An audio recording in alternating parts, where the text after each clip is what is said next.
Anong ginawa ng lady guard na makakausap kayo? Kinausap ka ba ng lady guard? Nagtanong po siya. So, sinong sumagot? Po sa guard na kasama. Anong sinabi ng guard nung tinanong ng lady guard? Anong Threat sabi? daw. Kayo lang nag-uusap, oy, baka may bomba yung bag mo. Opo. Kinakausap mo yung classmate mo. Opo. So, nung marinig nyo, anong ginawa sa'yo? Bali, doon na niya na po ako kinuha. Wala kang kasama doon? Wala po. Yung lady guard sa labas. Nandun lang po siya nakaupo po. Pagpasok dun sa isang kwarto, sinarang pinto. Opo. Si Eduardo Abogado, anong sinabi? Ayun po, lumapit sa akin, tapos in-explain niya po yung mga consequences nung ginawa ko po. Nung pagtapos niya pong sinabi yun, sabi niya po sa akin na para daw po ma-settle na lang yung kaso ko, pumayag daw po ako na maging girlfriend niya po. Nung lalabas na po sana ako, hinalikan niya po ako sa pisngi ko. Nakunan po sila ng salaysay ng investigador. Okay. Tapos po, ipafile na po yung kaso. Kaya lang po, hindi Kailan po sila nangyari ito, nagbigay. ma'am? Sir, hindi ko na po siya Well, kung matandaan. hindi mo alam, kailan nangyari ito, nanay? November 14 po. November 14. Ano na tayo ngayon? Ba't ang tagal? Yung binabanggit ninyo na nakalik lang kamay ng hipo sa kung saan-saan ang kanya pong kasalanan, sexual harassment law para sa mga tao na nakakasalamuha niya sa kanyang trabaho. Kumusta na po kayo? Tinawagan na po ba kayo ng pulis? Pinuntahan po kami. Pinuntahan na kayo. Ito'y matapos natin ma-ere kamakailan. Ano daw pong ginagawa nila ng pagpunta sa inyo? Pinapapirma po sa akin yung ginawang ano po. May ginawa sila? Para ma-file na po daw. Okay. So, pinapirma para ma-file. Anong dahilan kung bakit parang medyo natagalan na sila ba'y pumunta sa inyo, tinawag kayo, binibisita kayo na hindi pwedeng kapag hindi kayo nagpirma, hindi mapafile yung kaso nyo? Nung ano lang po sir, nung pagkatapos po kaming Dito. po. Ang tagal ng panahon, nagantay muna kayo, ano? 2 linggo. Okay, sige. Edward Cabanting, abogado, siguro naman narinig mo at ikaw na mismo nagkusa na parang marinig ang panig mo, bibigyan ka namin ng pagkakataon kung ano yung gusto mong sabihin. Makikiusap lang po sana ako, sir, para sa protection din ng pamilya ko. Kung po pwede po, mag-set na lang po ako ng pag-uusap sa isang hindi dito sa media po, sir, kasi kawawa naman po pamilya ko, sir. Kagabi po sila umiiyak po. Hindi kami basta media, hindi kami chismoso, hindi kami mga vloggers. Opo. May pananagutan kami sa Bitag na yung affiliation namin sa isang lehitimong network tulad ng IBC TV 13, ganoon din CLTV 36. Pananagutan yan, gumagamit ng prangkisa ng gobyerno. At siyempre, pag gumagamit ng prangkisa ng gobyerno, may pananagutan kami na lahat na sasabihin namin, hindi namin para siraan yung tao. Pag medyo pinag-usapan sa media, pinagkakaloob ang karapatan mong marinig. At para mapaliwanag kasi dito ka isinumbong. Ngayon, magiging fair kami sa iyo para ito'y bigyan ka ng proper forum pero sasabihin mo, nakikiusap ka, ano ba yung pakikiusap mo na matutulong namin sa iyo? Ang gusto namin dito, ang pakikiusap mo, sagutin mo muna kung totoo ba itong paratang sa iyo. Nadatnang ko lang yan doon sa office ko yan, sir, kasi galing ako sa Robing. Okay, so sino ang kumuha sa kanya doon sa papasok? Sino ba ang naka-witness? Yung gwardiya mismo sa papasok ng mall na nagbibiroan sila, nagsisigawan ba, bomba-bomba, or nag-uusap lang silang mga classmate niya? Paano ba? Nung nag-inspection ng bag yung gwardiya po, sir, bigla niyang sinabi na may bomba yung bag niya. Pasigaw or nagbibiro sa gwardiya? Medyo malakas po kasi marami po nakarinig nung time na yon. Nandoon ka or diyan sinasabi sa'yo ng gwardiya mo? Sinasabi lang po ng gwardiya po yun. Nung dinala mo ba sa kwarto to para maimbestigahan bilang OIC ka ng mall dyan sa Montalban, meron ka bang blotter report na itong insidente nangyari? Meron kayong dinetain? Dinetain muna, hindi pa under arrest ha? Subject to pagdating ng mga... Kasi ginawa nyo, dinetain nyo muna. Iba yung ina-arresto, iba yung dinetain. You're not gonna be detained. Ikaw i-detain na muna namin at para suriin kung ano nga ba para maintindihan mo tapos tatawag tayo ng pulis. Ganun sa mall, hindi ba? Hindi ba tinurusan niyo yan? Opo. Oh, siguro naman naintindihan mo kahit sa Estados Unidos, kahit saang lugar, kahit dito sa ASEAN country, ganun muna tatanungin mo para malaman ng tao na kung bakit mo siya dinedetain at dinala mo doon sa sinasabing sa opisina. Doon mo tatanungin. Okay, so wala kang report other than hearsay lang sinabi sa inyo ng gwardiya. So siya ba'y hinuli, pinusasan, dinala, kwinelyuhan? Paano ba siya dinala doon, sir? Wala kang report? Mas maganda siguro, sir. Sandali, ayaw kong mas maganda. Mas magandang sagutin mo ngayon to. Pagkakataon mo na, linawin mo. Huwag ka magtatago sa mga mas maganda. Samantalahin mo ang karapatan. Ako'y magsasabi sa iyo para sabihin sa iyo, samantalahin mo ang karapatan na pinagkakaloob namin sa iyo ng mga responsableng media kasi kami nandito sa sinasabing media outlet talaga na may prangkisa, may pananagutan sa pamahalaan, sa batas at kahit kanino. Sasabihin ko sa iyo bilang mamamahayag, ito yung karapatan na pinagkakaloob namin sa iyo, either tanggapin mo o hindi, na magsalita ka dahil nagtatanong ako para tulong sa iyo maging malinaw para malinis ang pangalan mo. Hindi kita ginigiba. Ikaw yung mga taong lumalapit sa amin dito sa ipabitag mo, mga gwardiyan, pinagtatanggol din namin. Pero dito, ikaw yung sinusumbong. Wala bang blatter yan? So, hindi man lang naka-blatter doon sa inyong opisina, ita-turn over niya yan. Sigurado may CCTV naman kayo dyan, di ba? Meron kaming logbook, sir. Okay. Yan yung turnover na nagsabi siya ng bomb threat doon sa entrances, sir. Tapos papunta sa... Alright, sige. Kung ganun man talaga siya nagbiro, kasi wala tayo roon at dinala sa'yo bilang hepe, pinasok sa opisina mo, anong ginawa mo dito sa 17 years old na dalagita? Anong sinabi mo sa kanya? Kasi narinig ko ang sa kanya, iba, so gusto kitang marinig din. Bali, sinabi ko lang po tungkol doon kung ano yung dapat na hindi niya sabihin sa mga matataong lugar. Tama ka ron. Habang sinasabi ko po kung ano yung consequence ng mga sinasabi nilang bomb threat tulad ng may pagkaukulang parusayaan sa kulungan, ginaganong ko sila noong time na yon. Tama yun, sinasabi mo, paalaala. O dahil nakita mo ba, alam mo, hindi biro yan pag sinabi mo may bomba. Kahit saan po pwede kang arestuhin yan eh. Nagsisisigaw ba tong dalagita na to, na si Ana? Malakas lang po yung asker doon sa pansara sa gwardiya. So, sila lang nag-uusap ng kanyang. Kasi parang, hindi ba nakasaabot sa inyo na parang sila yung parang magbarkada, pumasok sa mall, galing sa eskwela, naka-uniforme ba sila? Ano bang suit nila? Naka-uniforme po. Alright, sige. Nung dinala siya, sinama niyo ba ang kanyang mga ibang kaibigan muna sa labas mag-antay doon sa sinasabing hindi ko na po nadatnan po yun, sir. So, sino ang nagdala sa kanya sa loob ng opisina ninyo dyan sa security office? Yung entrances po na guard. Okay. So, pumasok siya, dinala siya roon. Okay. Nung inimbestigahan mo siya, tama yung ginawa mo, pinagsabihan mo, anong sagot niya sa'yo? Wala po, bali, pangiti-ngiti lang po siya. Anong normally procedure ninyo kapag medyo nakita niyo may mga tao, individual, matanda, bata, dalaga, binatilyo, nagsalita ng bomb threat? Dapat itinatawag agad sa pulis yan, sir. Ayun. Ginawa mo ba yun? Estudyante yan, sir, kasi naawa lang kami, sir. Kaya pinakawalan ko. Sinong estudyante na naawa kami? Sinong kayo? May kasama ka na mag-imbestiga o May kasama dalawa? ako doon sa loob, sir, na kumakain noon ng pansit. Sige, isang gwardiya rin. Oo. Meron bang testigong kapwa mo gwardiya na habang tinatanong mo ang konsekwensya, sinabi, abay, huwag kang patawa-tawar yan, huwag kang pangiti-ngiti, seryoso to, hindi to biro. Sinabi niyo ba? Meron po, sir, meron. Ganun ba ang sinabi ninyo? Nandoon po yung gwardiya namin, sir, sa loob, kasama nun. Sa loob o sa labas ng kwarto? Sa loob po ng kwarto, sir. So, hindi lang ikaw mag-isang nag-imbestiga? Hindi siya nag-imbestiga, sir. On break yun, pero nasa loob yan, sir. Sa loob siya. Meron bang CCTV dyan na magpapakita na tatlo kayo? Isa naman sa paglabas ng pintuan, sir. Nasa loob yung gwardiya? Opo, sir. Kasama mo? Ano nangyari nung nirelease mo siya? Wala, sir. Kasi nung pinalabas ko na yan, sir, tinanong pa ng lady guard na nasa labas yan, sir. Tinanong ng lady guard sa labas? Oo. Kumusta na? Uli-uli. Hindi, akala ko yung lady guard sa loob kumakain ng pansit. Bakit ang lady guard sa labas na? Gwardiya yan, sir, na naka-break time. Nasa loob. Kaya nga, kumakain siya ng pansit. So, iba pa yung nasa harapan, sir, na gwardiya dun sa lady guard. So, sa makatuwid, merong pang tao sa loob ng kwarto habang iniimbestigahan tong minor de edad? Yes, sir. Naka-break time yan, sir. Meron din sa labas ng kwarto mo na nakaupo, naka-break time? Naka-posting yun, sir. May posting area yun.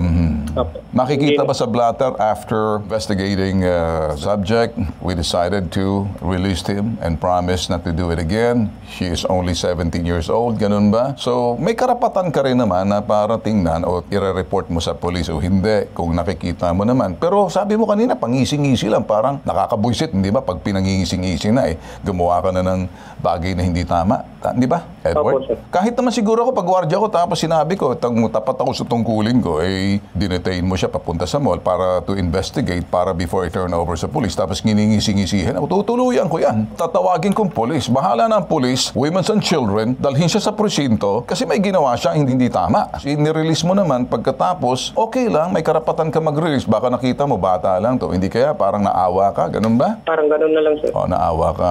Di, maganda naman yung kalooban mo. Di, napakinggan kita ngayon, narinig kong panig mo. O, diyan ka muna. O, ikaw, minor de edad, sagutin mo, sinabi niya na. Bale, nung pagpasok ko po doon, nung sikwento niya po yung mga consequences nga po, Okay. nagsasorry po ako. Nagsusorry ka? Opo. Hindi ka pangising-ising? Hindi po. Hindi ko po alam kung ano yung sinasabi niya, tumatawa ako. Kasi Kinabahan ka dahil sa loob ka na? Opo. Sinabi niya, konsekwensya, natatawag siya ng pulis. hindi niya po sinabi, natatawag siya ng polis. So, Wala po siyang- hindi ka pangising-isi? Hindi po. Sabi niya, pangising-isi ka raw. Parang kung pangising-isi ka, magagalit ako dahil mali yun. Dahil may ginawa. Kaya nga po ako sumama sa kanya kasi alam ko po na may mali din po ako. Okay. And pagpasok ko po doon, nagsasorry po talaga ako kasi alam ko, sarili ko po na mali yung ginawa ko. Naiiyak ka ba nung magsusorry ka? Opo. Paulit-ulit ko nga po sinabi sa kanya yun eh. Natakot ka? Opo. Ba't ka natakot? Dahil ita-turn over ka sa pulis. Wala naman po siyang sinasabing ganun. Natakot ka lang. Opo. Hindi niyo sinabi, alam mo, konsekwensya mo, pwede kang idampot ng pulis ngayon. Dahil unang-una, krimen yung ginawa mo, pagbibiro, prank. Wala. Sinabi niya lang po kung ano po yung mga consequences po. Tulad ng,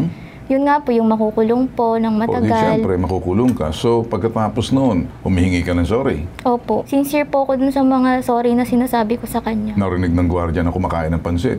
Yung gwardiya po na kumakain ng pansit, saglit lang po yun. Tugma naman yung sinasabi niya, pero sinasabi mo na tinimbestigahan ka niya para yung konsekwensya, kahinat na ng ginawa mong hindi tama. At ako, hindi ako konsentidor. Okay? So, humihingi ka ng sorry. Opo. Nagkamali ka. Opo. So, nirelease ka na nung naawa siya sa'yo. Hindi po. Pagtapos niya po sabihin yung mga yun. Oo. Sinabi niya po na para na lang daw po masettle na, pumayag daw po ako na maging girlfriend niya, ganyan. Hiningi niya po yung number, yung address ko. Sinabi niya rin po na mag-meet up kami minsan. Tapos, doon na po nangyari yung mga pangahalik niya po sa kamay ko, panghawak niya po sa legs ko. Tapos bago niya po ako pakawalan, hinalikan niya pa po ako sa pisngi. Hindi ka nagsisinungaling. Hindi po. Kaya naman kitang isalang sa lie detector test kung papasa ka, pero hindi ko pwedeng gawin yun dahil hindi natin pwedeng gamitin sa hukuman. Pero parang patunayan, nagsasabi ka ng totoo. Willing ka bang sa nanay mo na magpapa-polygraph test ako para malaman, pero hindi namin pwedeng gamitin? Sigurado ka kaya papasa ka? Opo. At may karapatan kang tumanggi dahil minor de edad ka. Ang nanay mo kaya papayag? Binigay mo bang cellphone number mo para matawagan ka? Opo. Binigay mo. Opo. Kasi natakot po ako nung time na yun eh. Ang iniisip ko po kasi syempre, gwardiya, baka may baril po. Tapos sinubukan niya pong tawagan. At pagkatapos, Ayun po, sabi niya, sagutin ko daw po palagi yung tawag niya. tapos umuwi ka na. Opo. Po. Nagkwento ka sa mga classmate mo Opo. agad paglabas mo. Opo. Hinarap kita dito sa taong minor de edad na ako'y nagtataka lamang, tama yung prosesong ginawa ninyo, idetene yung taong nagbiro. At pagkatapos imbestigahan at pagkatapos sabihin sa kanyang mali. Nakasulat ba yung incident report na kinausap mo, itong suspect na alias Lisa na minor de edad? Nakasulat ba? Kinuhanan mo ba siya ng pangalan, address at saka yung Opo. edad? Lahat ba? Balik- Ganyan? Opo, sir. Nakasulat ba yan sa blatter ninyo dyan sa opisina mo? Sa report, sir, ginawa ko ng report yan, sir. Kailan mo ginawa ng report? Nung kanyan, sir, nung... Kailan mo ginawa ang report? Yung araw din yun? Yung oras din yun? Pagkalabas niya? Yun nga, sir, November 14. November 14 din, ginawa mo noon, na hinipuan mo siya, tapos hinalikan mo sa pisngi, tapos kinuhanan mo ng phone number, tapos gusto mo maging girlfriend siya. Naka-blatter din ba yun? Hindi, sir. Wala akong ginagawang ganyan, sir. In other words, sinungaling tong bata. Yes, sir. Alright, sinungaling ka raw. Bakit po ako magsisinungaling? Alam ko po na may isang taong makukulong. Ba't ko po gagawin yun? Lalo na po matanda ka, alam ko po yun. Ba't ko gagawin? Alam mo naman, sabay-sabay tayo lumabas ng tatlo yung gwardiya doon. Nandun yung gwardiya. May kasama ba kayong gwardiya nung lumabas ka? Iha? Wala po. May CCTV ba kayo sa araw na yon? Doon sa pintuan, sir, may...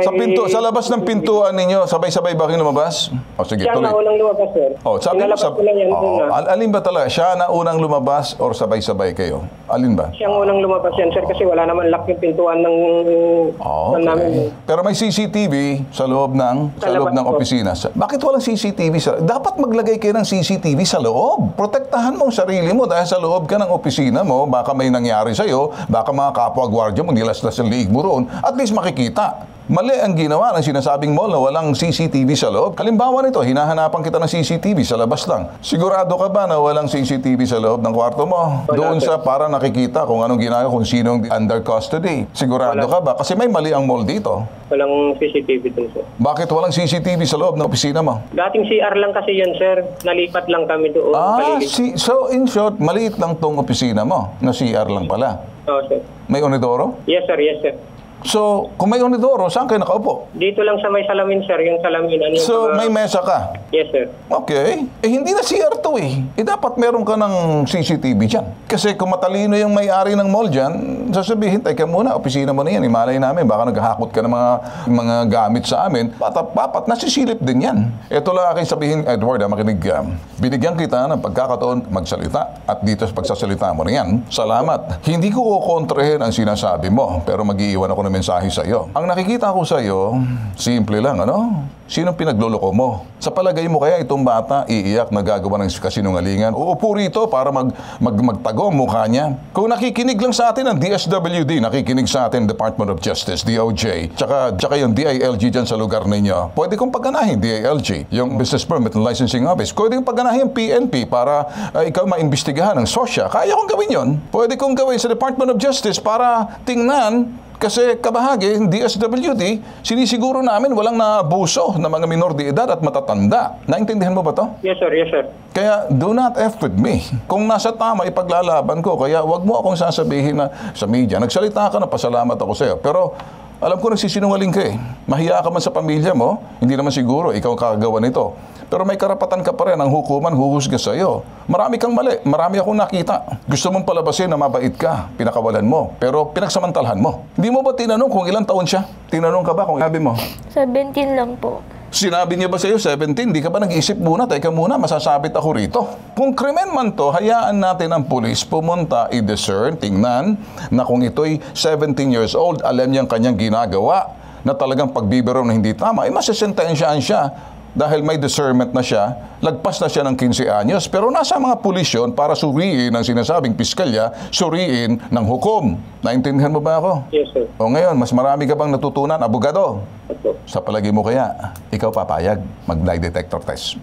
Pupunduhan kita, dalawa kayo. Paano pag nalaman ko na sa mga bagay na hindi ka nagsasabi ng totoo, anong gagawin ko sa'yo? Papatay ako ng camera. Sa bawat mali na sinabi mo, dadagukan kita. Payag ako yan, sir. Payag ka? Yes, sir. Ipapatawag kita doon sa SOSYA. Usap tayo roon. Naintindihan mo ba ako? Nahihiya ka sa pamilya mo? Hindi naman pamilya mo sabit dito. Ikakagawan mo, wag mong isabit ang pamilya mo. Tanggapin mo na may mali ka at hindi kita hinusgahan. Marami akong maling nakita sa iyo. Nahihiya ka pa? Mahiya ka talaga dapat. Kasi mali yung ginawa mo sa proseso. May testigo rito. Kahit siguro humarap sa hukuman to, abay, teka muna. Pwede naman natin ipakita to doon sa Women's and Children na nagkulang pati yung pulis dyan sa Muntalban. Hindi lang ikaw iniimbestigahan namin, pati yung pulis may mali eh. Panindigan mong lahat na sinasabi mo. Ang bata, may anak ka ba? Meron, sir. 3 babae, sir. Ilang taon niya ba mga anak mo? 23, 22, sir. Isa pa 7, sir. Ano sa palagay mo kung sakaling ginawa sa anak mo? Sakali lang, wag naman sana mangyari. At ginawa rin ng ibang mall, hinipuan at hinalikan at nagsumbong sa iyo. Papaniwalaan mo, hindi sasabihin mo, wala. Pag sinabi sa ng gwardiya ng ano sa palagay mo? Magsusumbong kaya yung ang anak mo sa iyo, sasabihin mo sinungaling ka iha? Siyempre, sir, magagalit, sir. O sa palagay mo kaya, eto may mga anak ka, sa palagay mo ka nagsisinungaling to? Isipin mo lang anak mo. Nag-alanga ka na? O hulog sa bitag. Sige, lalarga kita. Makinig ka, ano? O, yung pulis naman Muntalban tong, okay? Nakausap ng bitag kasalukuyan OIC Rodriguez ng PNP Police Lieutenant Colonel Benzante Palma tumanggi itong magbigay ng anumang pahayag sa ere habang wala pang formal na kasong isasampa. Subalit handa raw sila makipag-ugnayan upang silipin ang gawing hakbang ng WCPD sa kasong minor de edad. Colonel Benzante Palma, I want you to listen carefully, listen good. It's not my job to tell you exactly how to do your job as a policeman, but listen carefully. Accept responsibility. Nagkaroon ng lapses, nagkaroon ng gray areas, and do not cover up and do not F with me. Hindi kita kilala. Nagbibigay ng mensahe sa iyo. Tama yung ginawa mo. Right now, Colonel Palma, you investigate your people. Unahan mo ako bago ako makarating sa lungga mo dyan. Baka maiput ka sa karsunsilyo mo. Real talk ako rito. Do it right. Investigahan mo. Kasi kung hindi, patatawag kita. At merong forum dyan, pati yung regional director ninyo, diretso tayo rito sa central dito, sa main, sa Campo Crame. Or I will have CIDG, si General Karamat, join in. Napanood niyo po lahat ang sistema po namin. Hindi po kayo nagpapahiya, pero ganito po kami. Pagdating po sa mga ganitong klaseng reklamo, kanino pa po kayo lalapit? Hindi naman ako politiko, hindi naman ako senador, hindi naman ako congressman. Si Ben Tulfo, investigador. Si Bitag po ako. Marag-iisang pambansang sumbungan. Pagdating sa tulong, serbisyo, at yung sinasabing, wala po kaming takot, basta totoo. Iba po ang tatak namin. Tatak, bitag. Tatak, Ben Tulfo, bitag. Tatak, hashtag, ipabitag mo.